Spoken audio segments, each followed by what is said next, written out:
Welcome back guys to another Cyberpunk video. Since money is the one and only thing everybody who's running around in Night City wants to have, I decided to make a complete money and material guide so that you can completely optimize your whole playthrough, not to waste any more materials or money and get the most out of everything you sell or do. This guide will also include different money glitches which you can actually start to do very early in the game. Additionally to that, I will also show you a couple of quests which give you a ton of money just if you pick the right decisions. One of your biggest natural incomes for money is probably looting all the gear and weapons that are lying around when you defeat your enemies. But should you rather sell or dismantle these items? Well, there is a break-even point at which the components you get from dismantling are actually less worth than the money you get from selling them. Here's a table that shows you all of these values for uncommon, common, rare, epic and legendary items. But since these values are very hard to remember, just focus on dismantling every common and uncommon gear you have, especially the clothings and weapons. Every rare, epic and legendary weapon should be sold because you are much more likely to get more money from selling them. You could also just simply sell everything that will give you more than 100 eddies. This decision also affects your junk and food items. You will fare quite well if you just enable the automatic junk dismantling perk in your skill tree, but there are some junk items which are actually really worth to sell, which are mostly the earrings, the silver watches or the necklaces. So you can sell them separately if you want to. For food this is actually much easier because you can't dismantle food, but you can sell it. And especially selling your alcohol gives you quite some nice income. Another important point is data mining. I know a lot of people love to hack and they spend a lot of points into your intelligence tree.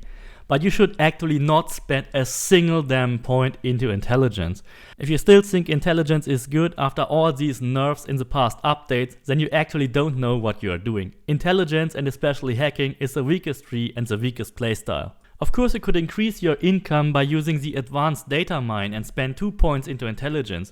But since you can hack every single antenna in the game without having to spend any points into intelligence, it is actually useless to spend any points into intelligence at all. Antennas do not have a level requirement, only the terminals have. So you can still hack 50% of all the data mining spots in the game without having to invest into intelligence at all. And these 2 points you might want to spend into intelligence to get the advanced data mining will actually only help you in early game. You will definitely miss them later on and you will regret having spent them there. If you want to use the same iconic weapons for the entire game, you actually face a big problem because the upgrading costs will increase for every level. They will just cost more and more and more, and at some point it will be unaffordable to upgrade your weapon any further. But if you craft your iconic weapon to the next rarity level, from uncommon to rare, from rare to epic or from epic to legendary, you will completely reset your upgrading costs. So it actually makes sense to upgrade your weapon only for 10 to 15 levels and then craft your weapon to the next rarity level to reset these costs. So you should use these upgrading intervals wisely and spread them out as far as possible for your iconic weapons. I would recommend that you upgrade any uncommon iconic weapon at level 20 from uncommon to rare, and at level 30 from rare to epic, and at level 40 from epic to legendary. So you will place the upgrading cost reduction on the most efficient spot. And for those levels in between, you just use the normal upgrading methods to keep your weapons sharp and pointy. In order to get all those materials to upgrade your weapons and to be able to buy these materials, you have to do a certain money trick. If you have not reached level 20 yet, you should check out the money missions at the end of this video because those missions can be done below level 20 and they will give you a ton of money early on. However, once you reach level 20, you will never have to worry about money anymore, because at around level 20 you reach the break-even point at which you can sell crafted items for more money than they actually cost you to craft them. This trick is actually so effective that you can get hundreds of thousands of money in just a few minutes. So it can be seen as a glitch, but it is also kind of intended. And I will show you the absolute best way to do this in patch 1.5. The lowest level I would recommend you to do this is between level 20 and level 25. You will need tech 12 or even better tech 14 to actually make this work. Because at tech 12 you will unlock the Grease Monkey perk and that is needed to craft epic items. At tech 14 you can also get the cost optimization, which will greatly improve the efficiency for this trick. Optionally, you can also go for ex nihilo, which sometimes will grant you a crafted item entirely for free. The best items to craft early on are epic jackets. There's an epic evening jacket which is still available in patch 1.5 and you can still get it even as early as level 20. Just go to Jinguji in downtown and buy it for 5000 eddies. That is the only amount of money you actually need for this. Crafting one of these jackets with the cost optimization will cost you 20 uncommon items, 14 rare and 14 epic items. The good thing is it will not cost you any legendary items, so you can get all your items at Wilson's shop. And Wilson's shop is very special, because you can just go into Wilson's shop and on the same spot as you can talk to him, you can also skip time. So you don't have to go outside of the weapon shop, you can just skip time while still standing in front of Wilson. Depending on how much money you have, now start buying as much item components as you can. If you spend all your money on components, or if you think that you have bought enough components, simply craft as much items as you can and then start selling them to Wilson. Of course, by doing so, he will quickly run out of money. To do this in the most efficient way, you should also check if there are still some item components to buy from him, because then you would be able to sell him a couple more jackets before you do your time skip. After you skip time once or twice, he will have another 20,000 eddies and even new components to sell to you. It is very much optimized if you sell him items every time and also buy the components every time. Then you will have the least amount of time skips and you will even get much more than just the 20,000 eddies from him. From every epic jacket you sell at level 25 you will get 61% profit. That is the highest you can get on that level. This trick will get better and better the more you level up, so the selling prices are bound to your level.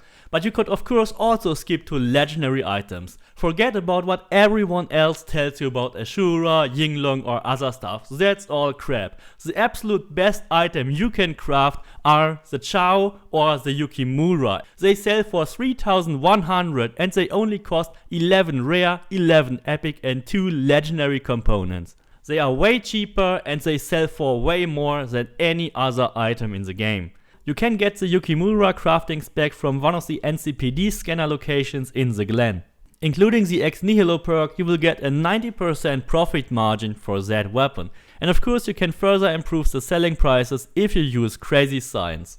However, if you urgently need more money and you are below level 20, there are a lot of missions which give you a ton of money if you just pick the right decisions. The first opportunity to get a lot of money is during the pickup mission. You should call Meredith Stout and accept her credit ship. And during the conversation with Royce, you should just shoot him right into his face. That way you will get his weapon, you can also loot the safe in his office for a ton of eddies, and you can also claim all those 10,000 credits on the cred chip by yourself if you just press the button and download it from the menu. The next opportunity to get a lot of money is after the heist mission, when you can free roam the whole city. There's an NPC scanner location in the southwestern part of Watson, and if you loot the backpack from the body, you will get the quest Worldly Possessions. Simply go to the cemetery and collect your 5000 eddies. This has actually been nerfed because before patch 1.5 it was 10,000. At that point you can also just go to the Delamain headquarters and talk to him about your broken car. He will give you an immediate compensation of around 4000 eddies just for coming there. Real quick money can actually be made when you do the beat on the Brat, which has become incredibly easy after patch 1.5. You don't have to put any efforts into it, just equip gorilla arms and beat the shit out of those guys. You just have to hit them 3 or 4 times and then the fight will be over. Make sure to make a manual save, so in case you lose, you can just reload that save. The other quest will give you even more money. You can place a bet for up to 32,000 eddies on Ozob's nose, and Ozob is really easy to beat, so definitely do that one as well.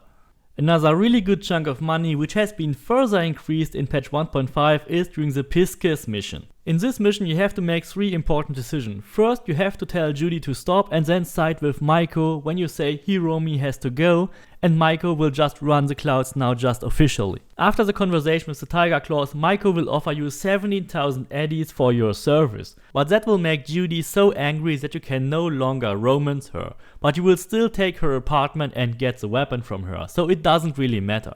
But since everybody loves Judy and Judy might play a big role in further DLCs, I would rather not recommend to take the money. Another big chunk of money can be collected from the mission Spellbound. To trigger Spellbound, you first have to complete Panem's story arc and then go to the afterlife and talk to the secret Netrunner in the Netrunner's room. That should trigger the quest Spellbound to become active.